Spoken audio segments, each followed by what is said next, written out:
My journey began in the shadow of a broken home. My father walked away from my mother when I was 3 years old. Life was difficult for my mum, who tried her best to provide for me as a single mother.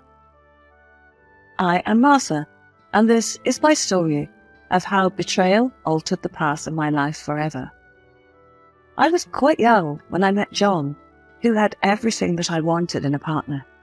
He possessed a warmth that could charm anyone, and a caring nature that made every problem seem manageable.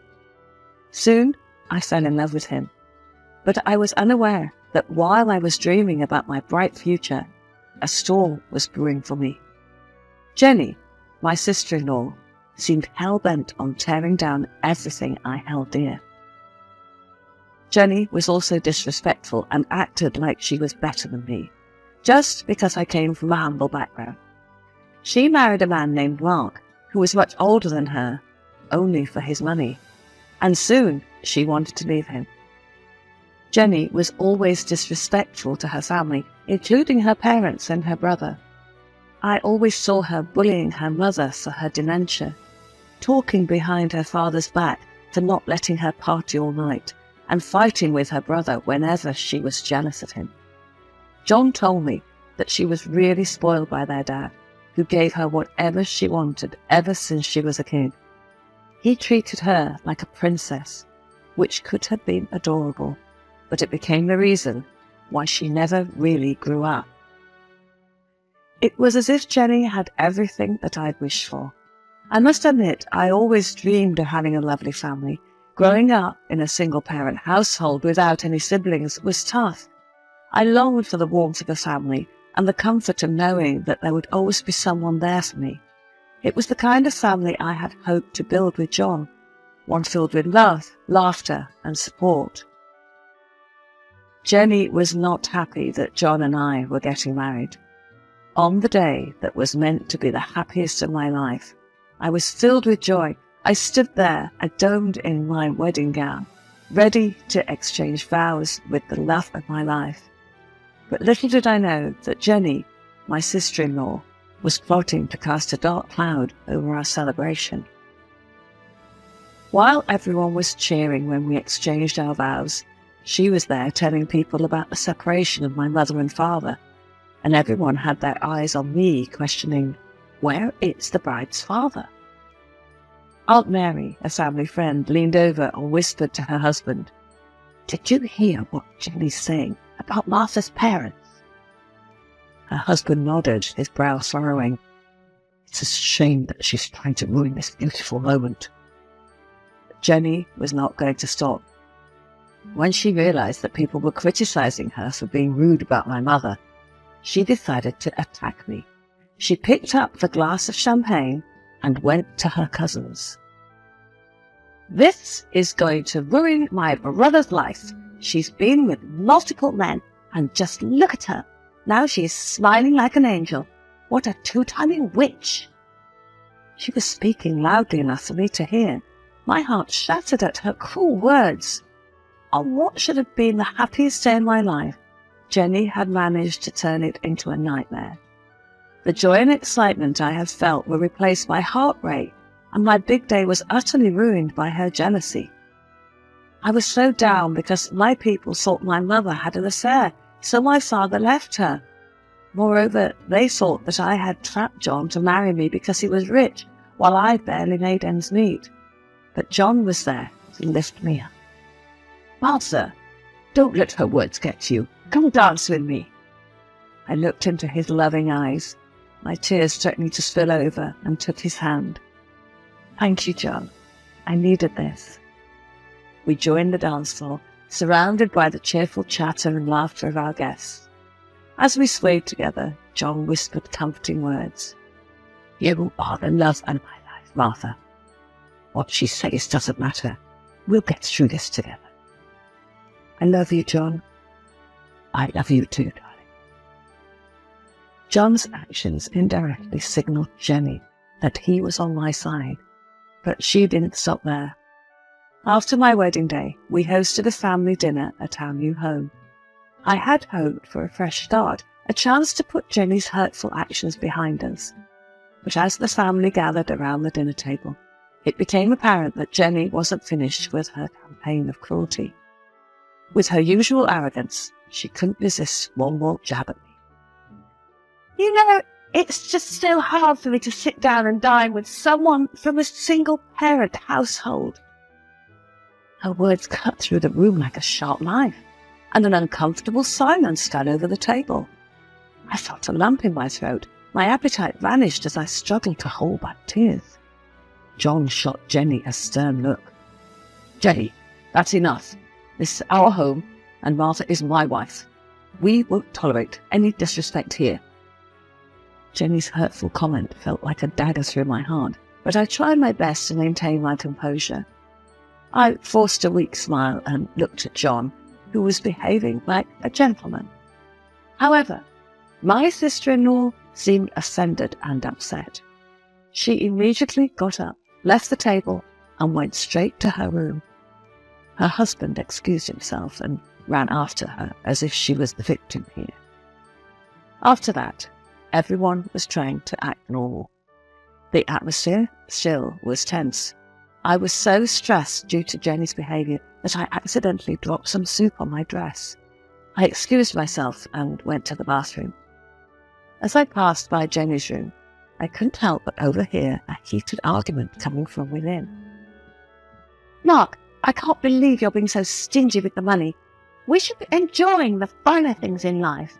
I want a trip more luxurious than John and Martha could have. Jenny, we need to be responsible with our finances. I can't keep spending recklessly. The tension in their voices was palpable, but I couldn't help but pause for a moment, curious about what else I might overhear. And don't even get me started on our intimacy, Mark. I'm just not satisfied anymore. I'm trying, Jenny. We're just at different stages in our lives. So why don't you satisfy me with your money? The intimate details of their argument left me feeling uncomfortable, and I continued on my way to the bathroom, silently hoping that the turbulence in their marriage wouldn't spill over into our family gathering. Moments later, John came to check on me. I told him about what I heard. John let out a chuckle. Surprisingly. Well, that's not really news. Jenny's always been a bit like that. She's upset about something, and then she takes it out on others. Don't let it get to you too much. I felt a sense of relief wash over me, grateful that my better half was standing by my side. It was reassuring that he wasn't taking Jenny's harsh words too seriously either. John leaned back on the bed, his gaze fixed on the ceiling. You know, Jenny's jealousy goes way back. She wanted to kill me when we were kids because she couldn't stand me getting all the attention from our parents. I couldn't help but chuckle at the absurdity of the situation. Seriously? Yeah, I remember one time she tried to push me off the swing when we were at the park. Mum and Dad had to intervene before things got out of hand. However, he jumped up suddenly. Martha, have you packed our bags for our honeymoon tomorrow? I blinked, a bit surprised by his sudden urgency, and then couldn't help but laugh at his eagerness. Not yet, but I can't wait to start packing. It's going to be an incredible trip. John quickly got out of bed and enveloped me in a warm hug. It's going to be the journey of a lifetime, and I'm so thrilled to share it with you. The next day, unfortunately, was more horrible than the last one. At the breakfast table, Jenny asked John to let her come with us on our honeymoon trip. John was surprised to hear that, but he kept calm. Oh, it's supposed to stay between me and my wife. You have ruined our wedding. At least stay away from us during our honeymoon. Jenny gave me a dreadful gaze. Okay, John, go and enjoy it with your wife. Soon she is going to ditch you, like her mummy did her dad. I was shocked by her remarks. Even her loving husband, Mark, lowered his gaze due to embarrassment. But apparently, Jenny knew nothing about politeness. I was going to say something, but then I stopped myself. I realized I was better than to engage with her. So I got up and left. John followed me, and the rest of the family stayed quiet in discomfort. We left for our honeymoon with hearts full of hope and excitement. For the next 2 weeks, we swam in crystal clear waters, explored lush jungles, and shared intimate moments under the starry night sky. It was a dream come true for me. For a short time, life was perfect. There was no Jenny to ruin our joy. But when we returned home, I couldn't have anticipated the storm that awaited me. Jenny had spread new rumours during our absence, accusing me of having a boyfriend before John and being a drug addict. She even had so-called proof. Apparently, she had brought home a man who claimed to be my ex and had financially supported me. Of course, I was shocked, to say the least. There was no such ex in my life. Jenny's mean lies felt like a really heavy load on my heart. It was like my happy world from our honeymoon turned all dark because of her. She kept on talking behind my back, and it made me feel like I was going crazy. I couldn't sleep. I was always anxious. My mind was all messed up, and I couldn't control my feelings anymore. Things got so bad that I had to go to the hospital because I was really, really stressed. I just couldn't handle all the lies and rumours anymore. It was so embarrassing and sad to be in the hospital bed, feeling like everything in my life was falling apart. And what made it even worse was that I could tell that John, the person I loved so much, was starting to doubt me. It felt like the love we had was slipping away because of all the bad things she said. Jenny didn't stop with her hurtful stories. She even went as far as telling everyone that I had teamed up with my cousin to steal money from John, and that I'll eventually leave him. Eventually, I reached my breaking point. After getting out of the hospital, I knew I couldn't take it anymore. I decided it was time to stand up for myself and fight back against the lies and rumours that had been tearing my life apart. The most stressful thing for me was John's changes. He began to treat me differently. He started drinking and spending nights outside. Whenever he came back home, he got into his study room and spent the whole night there. On Sundays, he went out with his friends. He was ignoring me, saying that he needed time to process everything. He didn't explicitly say it, but I know part of him had already believed that Jenny's lies were true.